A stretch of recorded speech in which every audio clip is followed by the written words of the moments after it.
আমাদের আজকের মেনু হচ্ছে আলুর চপ চিংড়ি মাছ দিয়ে, আর এদিকে এই যে বেসনটা মাখাচ্ছে মা, আর এই যে পেঁয়াজ কাটা, আর বেগুনিও আছে। বেগুনিটা কোথায়?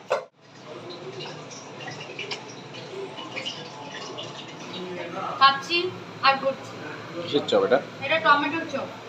টমেটোর চপটা ছাড়বো। এই দেখো নিয়ে ছেড়ে দিতে হবে না।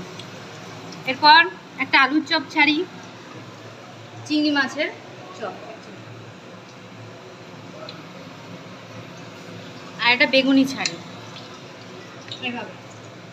আর ছেড়ে দেবো এটা চিংড়ি মাছের চপটা। হ্যাঁ ওটাও ছেড়ে দেবো। সব পারি সব পারি, চপও ভাজতে পারি, দোকান দেওয়ার দুদিন পরে রাস্তায়। এটাই আমাদের সবথেকে বেশি আছে। Chop complete.